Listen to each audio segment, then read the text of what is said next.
आखिरकार ऐसा क्या हो गया कि अचानक से जीतन राम मांझी ने लालू यादव को मलहम लगाने का मशवरा दे दिया और कह रहे हैं कि भाई साहब आप बाहर बाद में देखिएगा, पहले अपने घर में जाके देखिए क्या कुछ हो गया और क्या कुछ होने वाला है। सब कुछ आपको विस्तार पूर्वक बता देता हूं, लेकिन उससे पहले मेरा परिचय जान लीजिए। मेरा नाम है रजत और आप जनता जंक्शन देख रहे हैं। जीतन राम मांझी और लालू प्रसाद यादव में एक बार फिर से तू तू में जो है वो होने वाली है और इसका अंदाजा जो है वो अभी से ही लगना शुरू हो गया है। आपको बता दूं कि जीतन राम मांझी का एक ऐसा बयान जिससे लालू यादव ऑफेंड हो सकते हैं। लालू यादव को मशवरा दे रहे हैं कि भाई सबसे पहले आप अपने घर में देखिए और आपको अगर जलन हो रहा है तो मरहम लगाइए। आखिरकार मरहम लगाने घर में देखने की मशवरा क्यों देने लगे जीतन राम मांझी? सबके दिमाग में ये ख्याल आ रहे होंगे और मैं आपको बता देता हूं। दरअसल लालू प्रसाद यादव से जब दिल्ली चुनाव के ऊपर पूछा गया कि भाई साहब बीजेपी ने बड़ा बेहतर प्रदर्शन किया, 27 साल बाद जो है वो दिल्ली चुनाव जीत गई, इसके ऊपर आप क्या सोचते हैं और क्या उसी तर्ज पे बिहार चुनाव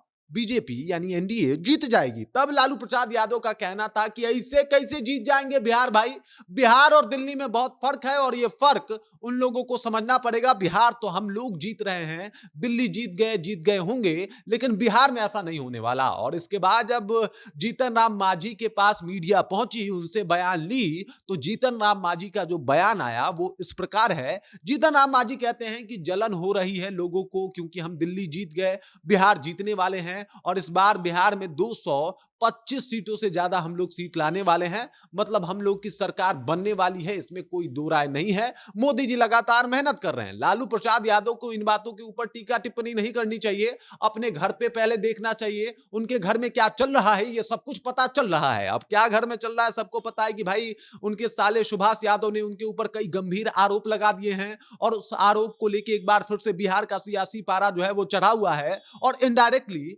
इसी बात को जो है कहीं ना कहीं कहने का प्रयास कर रहे थे जीतन राम मांझी और बता रहे थे कि आपके घरे में लगा हुआ एकदम से माहौल बना हुआ है, लोग आपस में ही लड़ रहे हैं, आप दूसरे के ऊपर क्या बोल रहे हैं? और आप ये जो कह रहे हैं कि भाई साहब दिल्ली जीत गए तो कौन सी बड़ी बात है, तो ये आपका जलन बोल रहा है और कोई बात नहीं है। आप जलिए और अगर ज्यादा जलन हो रहा है तो मरहम लगा लीजिए, इससे ज्यादा और मैं क्या कहूं। फिर वो कह रहे हैं कि मोदी जी लगातार जो है वो प्रयास कर रहे हैं, अभी कुछ दिनों में भागलपुर आने वाले हैं और ये प्रयास इसलिए है ताकि हम लोग बिहार विधानसभा चुनाव में बेहतर प्रदर्शन कर पाए, बेहतर कुछ कर पाए। देख लीजिए जीतन राम मांझी अपने बयानों के लिए हमेशा सुर्खियों में रहते हैं और इनके पास जब भी माइक पहुंचता है तो कुछ ना कुछ बयान ऐसा आ जाता है कि एकदम से पूरा माहौल ही अलग हो जाता है। इससे पहले भी लालू प्रसाद यादव, लालू परिवार और जीतन राम मांझी में भारी भिड़ंत हुआ था, जिसमें जीतन राम मांझी कास्ट को लेके लालू प्रसाद यादव को कुछ ना कुछ कह रहे थे और उसके बाद लालू प्रसाद यादव के कुछ ऐसे बयान आए जो जीतन राम मांझी के कास्ट को लेके उकसा रहे थे। और ये सारी बातें बता रही है कि कहीं ना कहीं जीतन राम मांझी और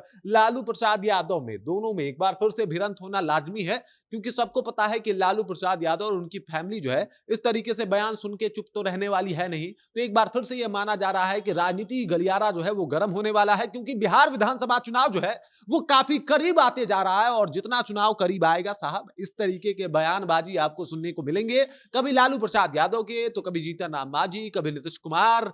हालांकि नीतीश जी तो आजकल बोलते नहीं है, लेकिन इन लोगों के बयान लगातार आते रहेंगे और आपको सुनने को भी मिलेगा। और एक बार फिर से जो इनके बयान आए हैं जिसमें वो साफ तौर पे, स्पष्ट तौर पे कह रहे हैं कि देख लीजिए इस तरीके से आप जल रहे हैं तो मलहम लगाइए और आपके घर में क्या कुछ चल रहा है ये भी पता चल रहा है। हम लोग 225 सीट जीतने वाले हैं, ये दावा कर दिया है जीतन राम मांझी ने। और वो कह रहे हैं कि इसके ऊपर आप टीका टिप्पणी ना करें तो ही बेहतर है। बाकी आपको क्या लगता है? आप टीका टिप्पणी कर सकते हैं, कमेंट में जाके अपना विचार हम तक पहुंचा सकते हैं। बाकी आप देख रहे हैं जनता जंक्शन और मेरा नाम रजत है।